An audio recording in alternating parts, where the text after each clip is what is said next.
My name is Henry. I lead the sales here on Dashbot, and today I'm joined by an amazing group of individuals to talk about my favorite subject, which is monetization.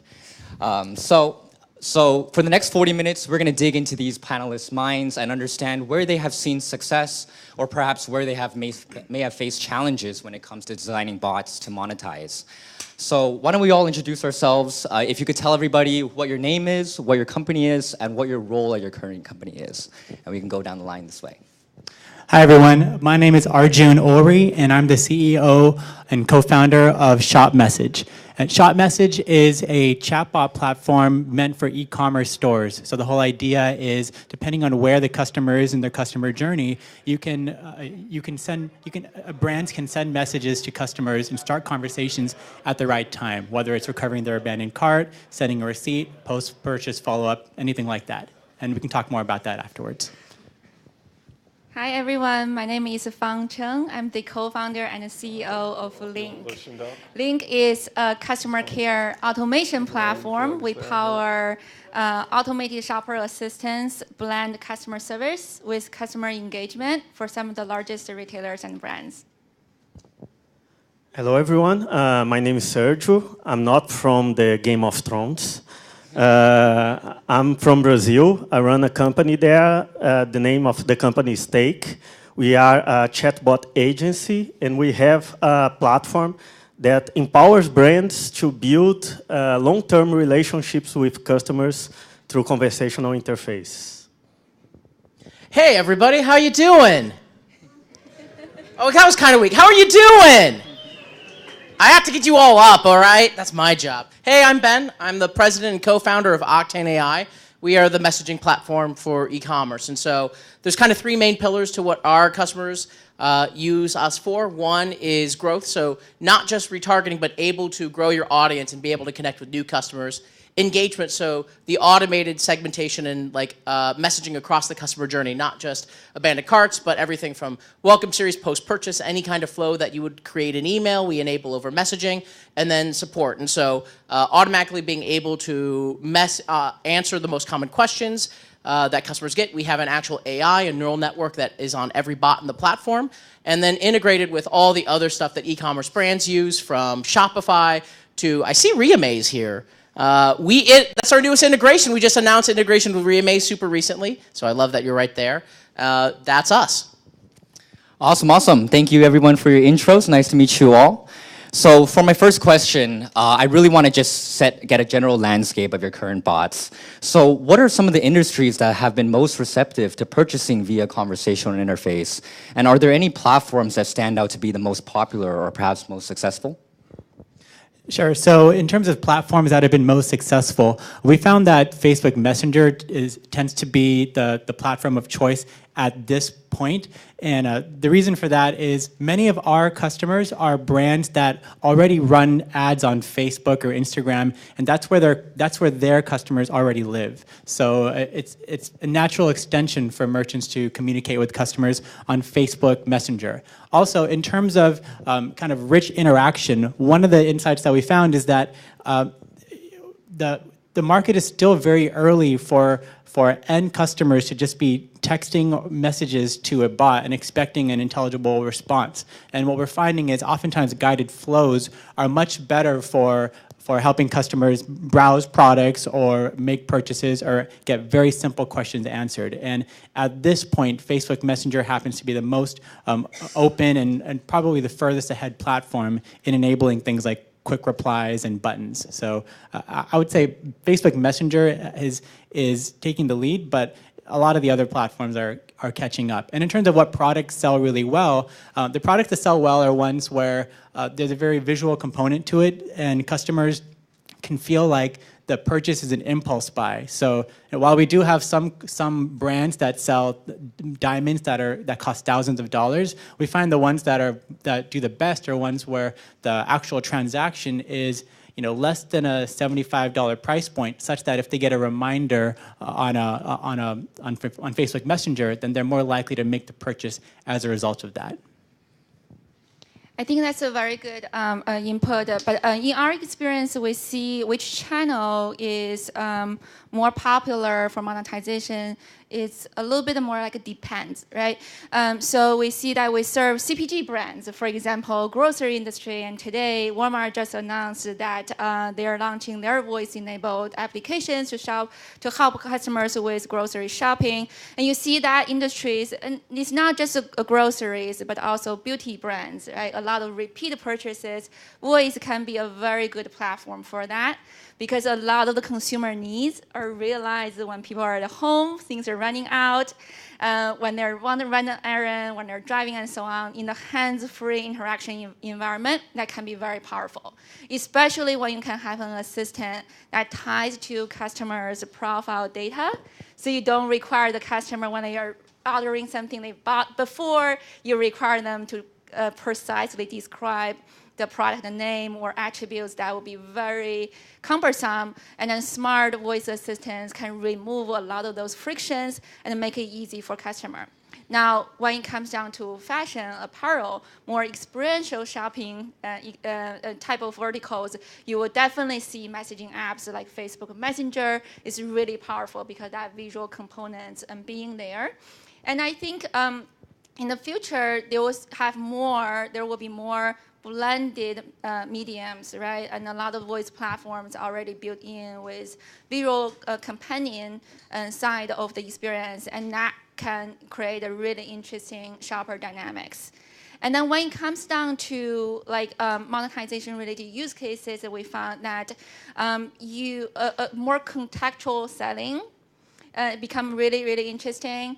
Once you start putting your bots out there, maybe you have a particular engagement use case in mind, you realize your customer may echoing back with customer service inquiries. Questions goes way beyond what you wanted to start that conversation with. So having a more holistic bot that can blend service capabilities, right, with your promotional, more monetization-driven campaigns, going to be the way to go in the future. We'll see more and more of those more holistic assistance capabilities that can seamlessly blend the service side of things and the monetization side of the things. Fang, that's a really interesting point to talk about the cross-section between customer service and sales in a bot. And we'll get to that point a little bit later in the discussion. Sergio, I really like to hear your take on platforms specifically. Whereas US companies, as we hear, are leveraging Messenger, Alexa, Google, one of the most popular platforms in Brazil is actually WhatsApp. Can you share with us any clients or success stories using that platform? Yeah, sure. As you may know, WhatsApp just opened for a limited launch last year. We are one of their official providers worldwide, and especially for Brazil, and I think it's the same for other Latin America countries. WhatsApp is very huge. In Brazil today, we know that 1% of our GDP depends on WhatsApp. 70% of all small and business owners, they currently sell services and goods using WhatsApp. So that's the potential that we have today. But during the limited launch, WhatsApp is looking for use cases related to customer services and notifications, and we cannot send promotional content using that.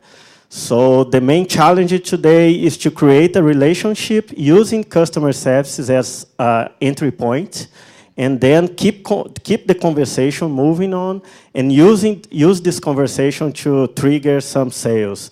We have nice use case. For example, we have a rental company, a rental car company in Brazil. They're using WhatsApp to it's not a sell, but you can rent a car, not just talking with a chatbot, but also with a human being on the other side.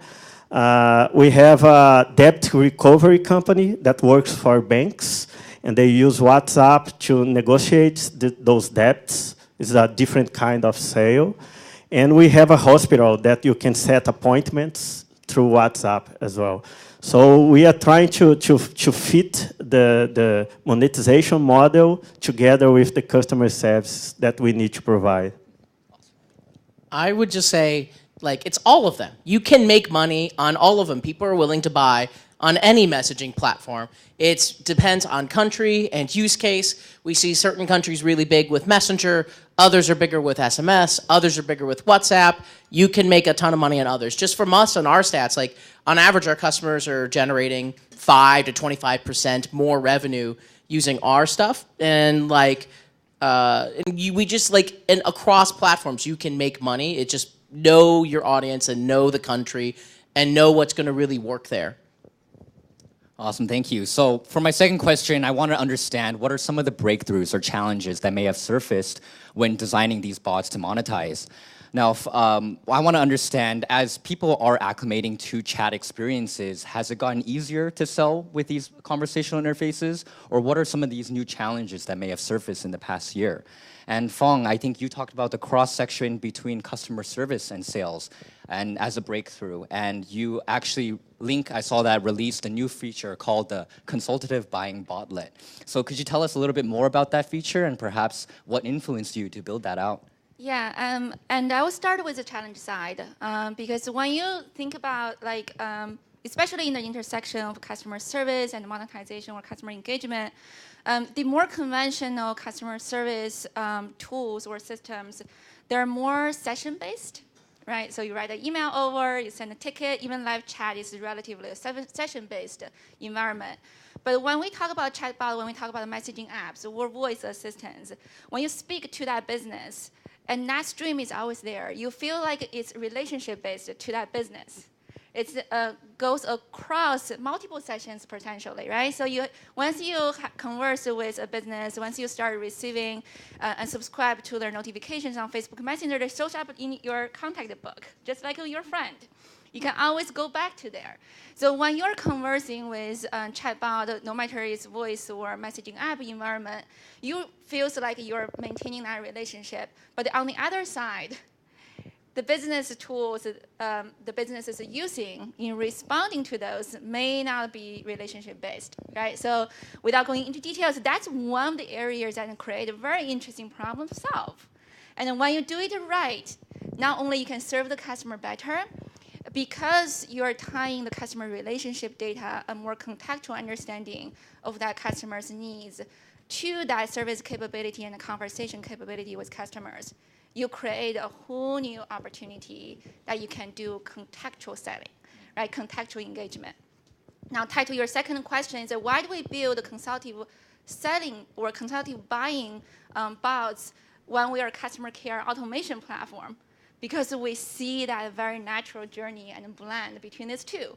When a customer comes in to say, I need to really exchange that cashmere sweater because the size doesn't fit, or because the color doesn't fit, and not only we can help you with the returns and exchanges, we actually can seamlessly, because we know what didn't work out, why didn't work out, we're in best position in helping you to buy the next purchase.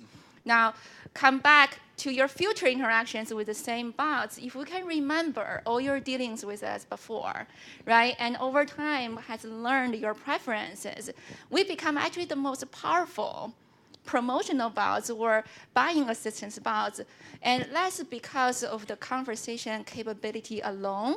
It's because that conversation capability is seamlessly tied to a customer profile data, so we know you and have that relationship-driven conversation with customer.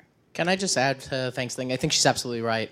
And it's like, this is where AI is actually a really good use case to be used in NLP, where like, we built a system where we can understand the difference between someone asking about like, help me find a product versus I need to go talk to somebody. And so in one case, the AI will like recommend products automatically, and in the others, it'll go in and create a ticket in Reamaze or in another support platform. And this is a great use case for AI to like understand the difference.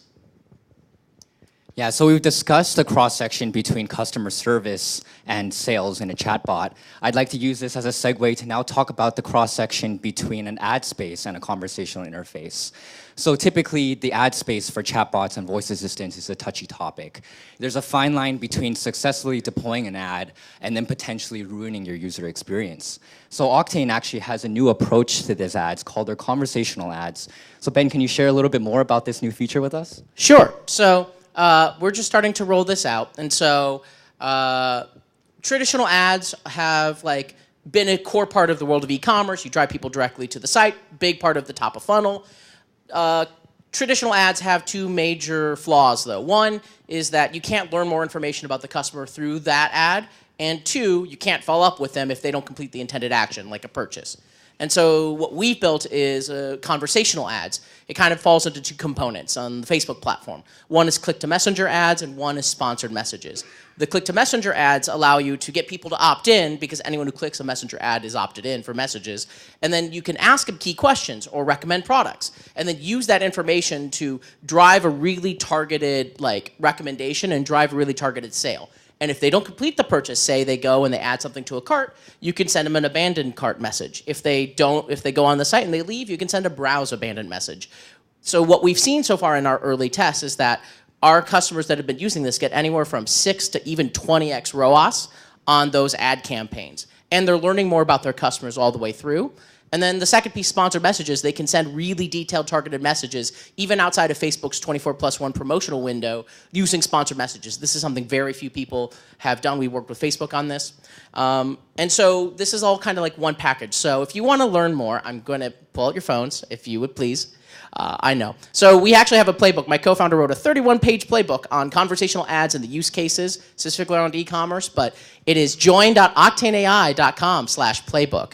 So seriously, go there, get there. You'll get the main playbook. You'll be first to get the new conversational ad playbook. Goes into deep detail. We have all the case studies and everything. Awesome. So speaking of abandoned carts, one of the main challenges in e-commerce is actually the abandoned cart. So I read a study online that the average cart abandonment rate is 69%. So 69% of your users make it to that very, very last step and end up never converting. The previous ways of overcoming this is through email automation. Now, what are some of the new ways we can now overcome cart abandonment through a conversational interface?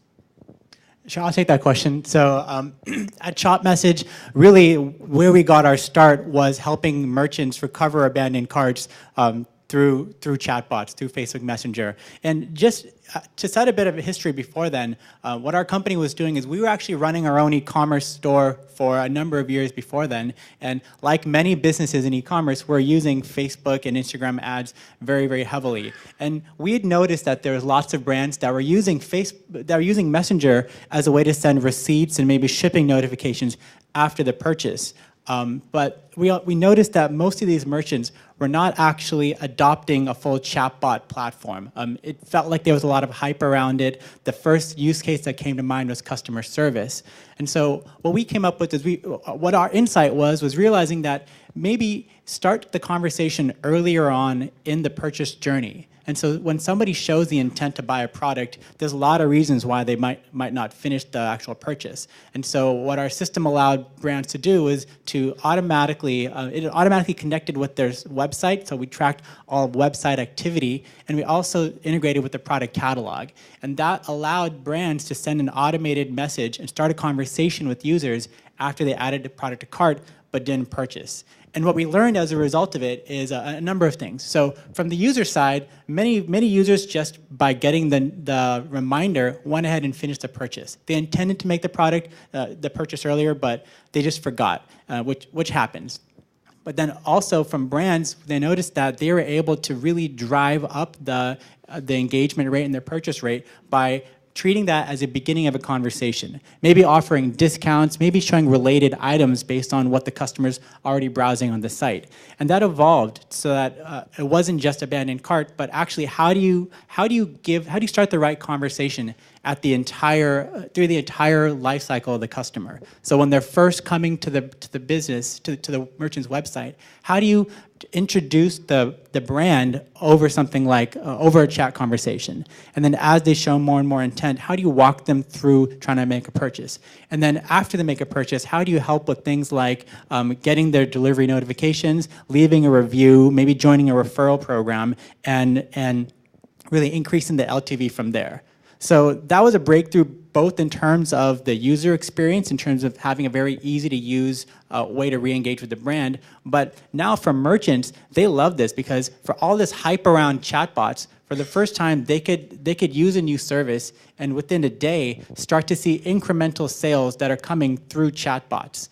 And really for these brands that we worked with, it was just, we could predict what the next questions are gonna be. So in the beginning, it's, wow, now we're making so much revenue through this new channel that we didn't know about. How do we then build our audience and start to chat with more people? And so we help them solve that. And then now that we have all these conversations started, we're noticing that they're answering the same questions over and over again. So how do we use a combination of FAQs, guided flows, and some AI responses to actually give people the answers to their most common questions? So, what started off, it was very important to start off with just an abandoned cart use case because that opened up the eyes for most of these brands and merchants. And over time, it's a very natural extension to then adopt things like customer service and growing the use of the channel. And we can see the future as brands are going to be investing even more into chat beyond Facebook Messenger, but even onto other channels and even voice channels. Can I add to that? I think that the biggest challenge with that is that we need to keep the channel relevant, so we cannot push so many messages to customers. And we need to, that's why, for example, Facebook Messenger don't allow us to use sponsored message to a specific customer. We need to send those messages in like a segment of those customers. And the biggest challenge is to keep the channel relevant for users. We don't want chatbots to become the next email or the next SMS. So we need to use personalized contents, relevant contents, and we need to understand what's the right moment to send those messages. So if the user starts to make a purchase on a chatbot, and they stop it, that may be because that's not the right moment. They probably will be browsing on the website, and they can come back to the chatbot and finish the purchase. So we need to understand the whole customer journey before I start sending some of those notifications to them.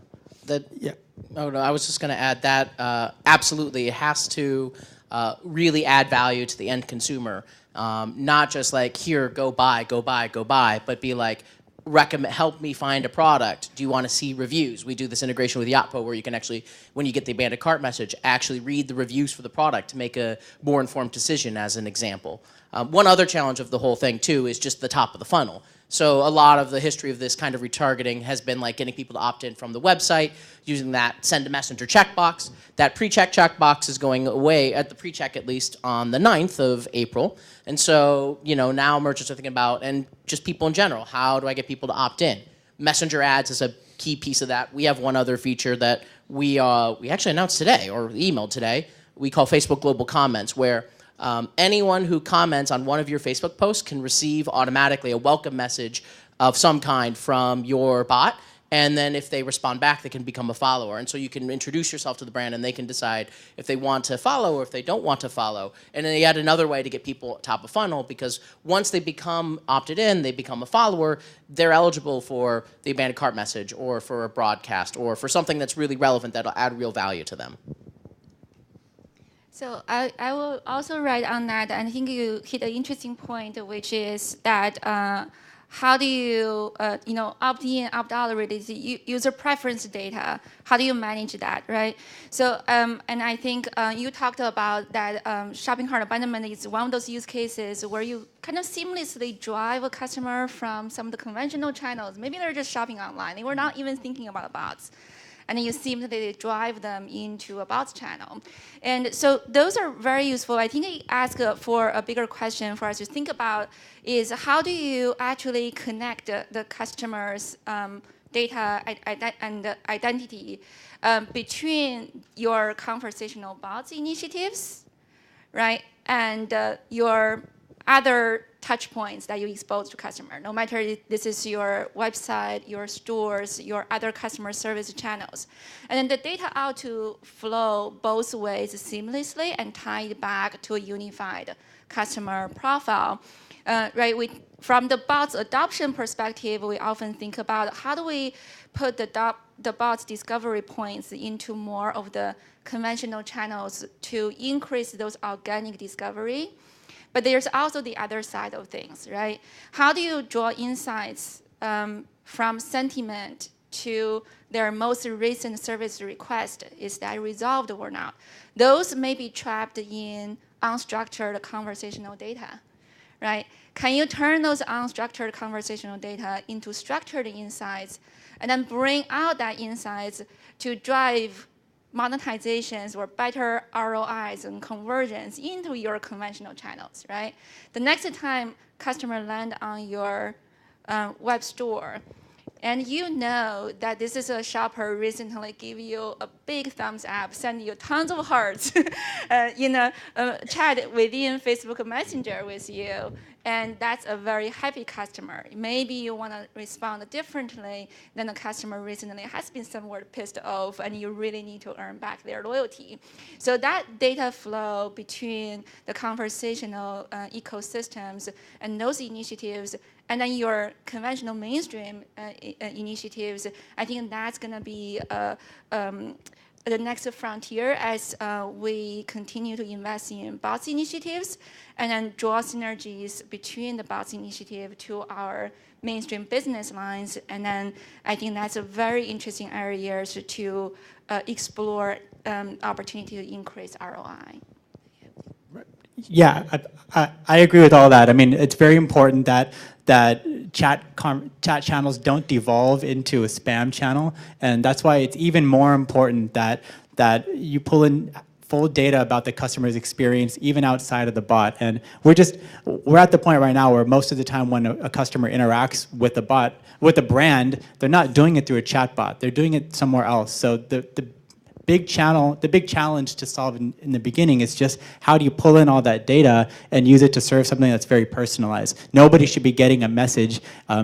Everybody should have a very specific reason for why they're getting a message at that point. And on top of that is, I think one of the values of these new chat platforms is that users have even more control over what kind of messaging they're getting. This was something that was a problem, especially in the earlier days of emails and robocalls and SMS, is that it was difficult to really unsubscribe. And now that it's becoming a lot easier and there's laws in place, that actually makes that puts a higher onus on brands and the chatbot to make sure all the content is personalized. Some of that information you can know explicitly based on what the users are saying they want to get more or less of, but others you have to actually infer based on how much they're engaging, so that your customers who are engaging more and who appreciate the bot experience and use that as a primary way of engaging with the brand, you should be sending them more content because they're asking for it explicitly, they're engaging with it, and it's leading to positive results. Awesome. So one of the biggest perks of utilizing a conversational interface in an e-commerce experience is the ability to create engagement. And what that means is you get a chance to communicate with and influence your buyer before they choose to purchase your product. What are some of the best ways you have found to create engagement using a conversational interface? Can I start? Yeah. We have two interesting cases that we run on Facebook Messenger. Both of them are with retail companies.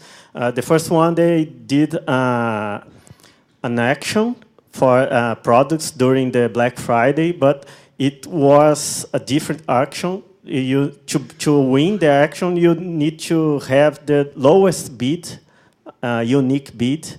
So they were selling, for example, iPhone X for 50 cents, or Smart TV for 43 cents. And this brings lots of engagement with the brand during the Black Friday, lots of audience outside, not just for the chat, but for the brand itself. And another one runs a campaign during the Valentine's Day, where people need to decipher a message that was written using emojis. And once you decipher the message, you get a code, a discount code that you can use to buy a gift online. So those are different ways where you can engage with people without explicitly selling things to them. Yeah, I will touch a little bit more on the consultative buying experience. When we, especially in the commerce vertical, that we found that these days all the brands are competing for customer loyalty, and customers become ever more picky and less loyal to some extent, right?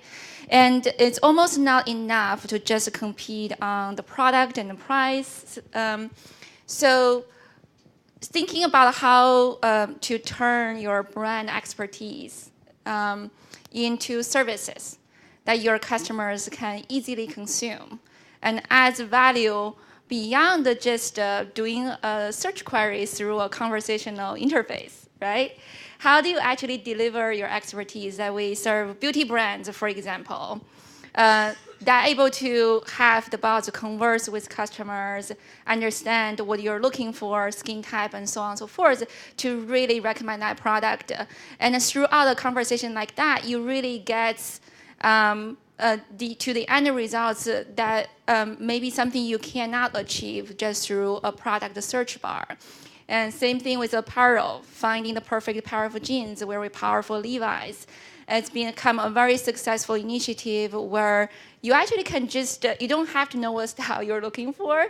And we found that customers ranging between someone that's very specific and showing up and command a specific Levi's style, color tone, knows what she or he is looking for, ranging between that to some customers coming in really have no idea. They're describing what they're looking for in a very loose form. I'm looking for something that fit comfortably around my waist.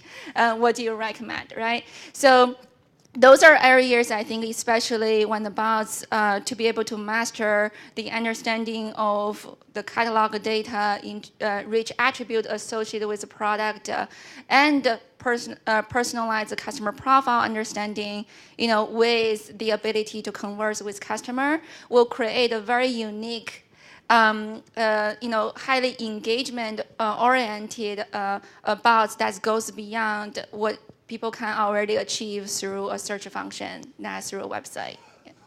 In terms of driving engagement, we found out there's two things that have really helped above the others. So number one is just understanding the right context for starting the conversation in the first place. So one of the brands that we worked with, American Eagle Outfitters, was trying to help customers pick the best fitting bra or the best style of jeans over the back to school time frame. And so part of it was just starting the conversation when you recognize that someone's actually browsing for jeans or browsing for a bra, and then the second part about it is the interaction model. So it's not just how can we help you? We noticed you're buying jeans. How can we help you? It's actually saying, hey, do you want to take this 3-question quiz, which just gives quick replies, so the user doesn't have to type anything. It's very inviting, very engaging, and then within 3-4 taps, they have a personalized set of product recommendations to go make a purchase. And ultimately, you find that engagement is much higher in those cases,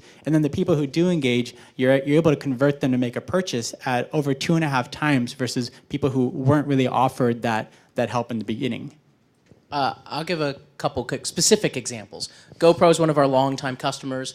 Go try out their bot. It will go and recommend. The people use it all the time. They will go and find a recommendation for a specific camera they will want to use. Has beautiful GIFs and everything. But people find it very useful because they're like, which camera should I actually go buy? In addition to, I have a troubleshooting kind of thing. They built conversations out, pretty detailed too, to go and figure out what are the problems that I'm having and go and solve it. On the pure text back and forth end, this is a definitely different industry. We have a lot of the music artists using us. There's just one, Poppy. Has anyone ever heard of Poppy? Anyone?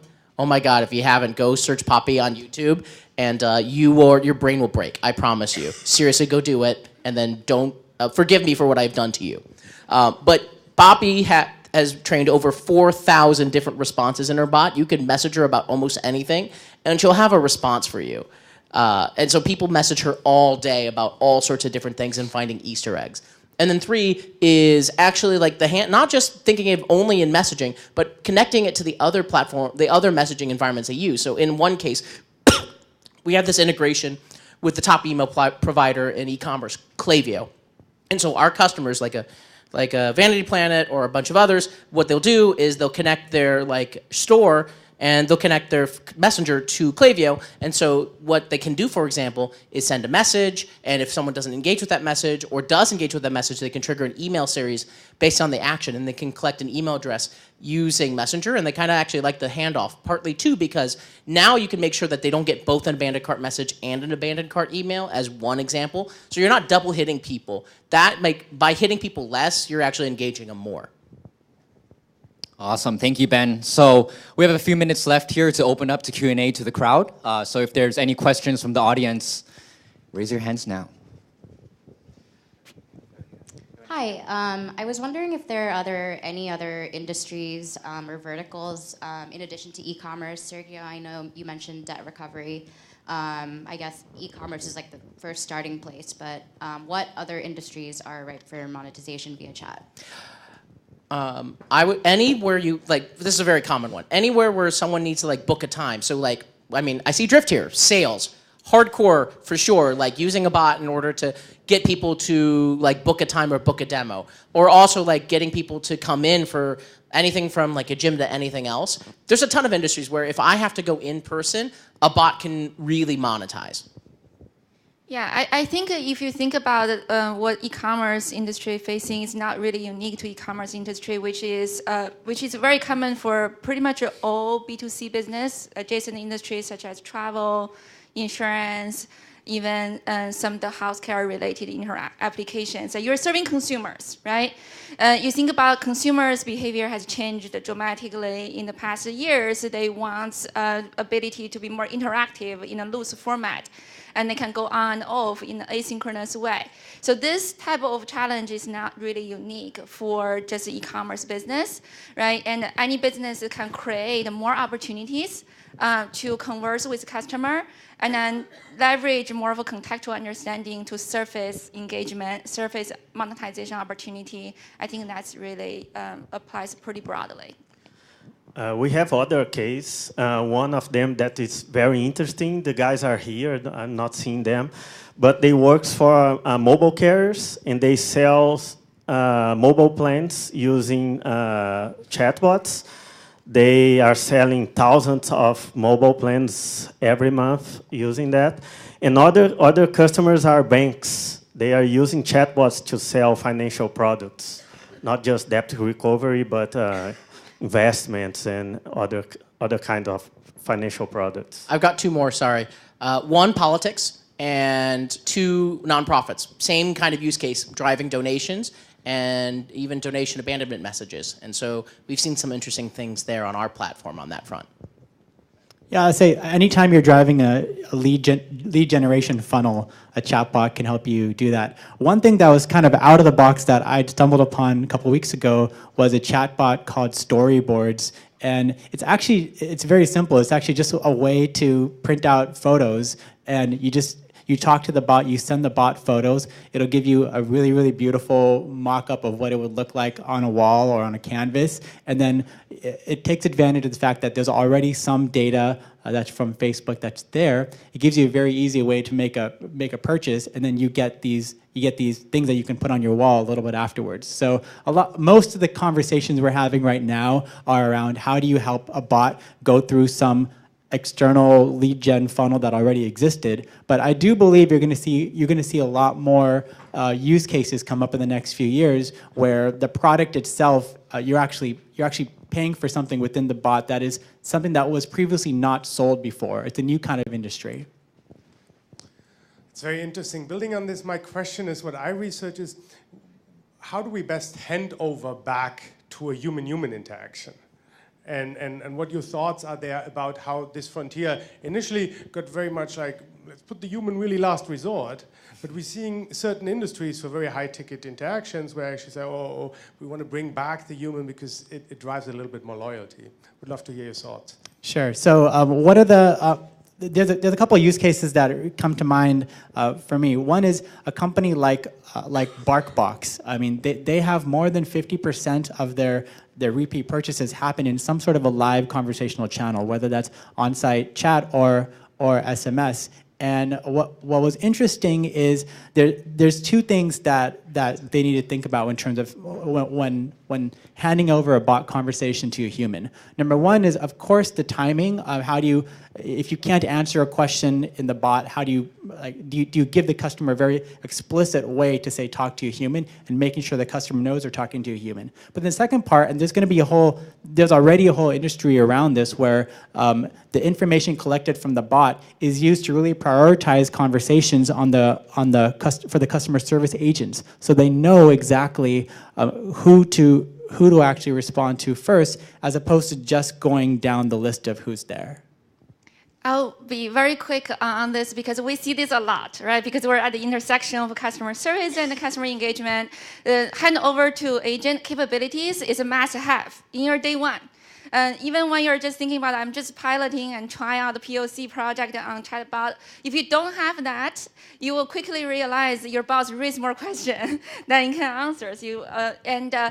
So the short answer is that you want a bot strategy that can hand over seamlessly, and ideally you want to be able to pass over context. So not only the topic you're able to understand potentially, and then help with triaging and routing, you want to be able to pass over the conversational context in a way that the agents get on the line and interacting with the customer actually feels like to the customer, the conversation just continues seamlessly, right? You don't have to repeat the context to the agents and so on. When you do that right, you will see that you have a 24/7 always on first responder at all time that offload a lot of issues, doesn't need to go to agents, but it can seamlessly turn itself into essentially an observer or collaborator with agents when you need to hand over to agents. So it's a win-win-win, really. Win for the customer, win for the bots, and a win for the human agents. I just want to add to that because I think most of the brands, they are missing that when they are focusing on on voice assistants. And the main advantage of chatbots over voice assistants is that ability to call a human inside the conversation. So you can start small. You don't have to have the best chatbot. If you have a humans behind the scenes working with them, and you can make a constant, a continuously evolution over the conversation and understanding the feedbacks. And different from voice assistants, in voice assistants, you need to be very good with AI from the start. And with chatbots, you don't need to be at that point. You can start right now. We're working on something new on this. Come talk to me. Alrighty, that sums up all the time we have for today. Let's give a big round of applause to all of our panelists today. Thank you, you all did amazing.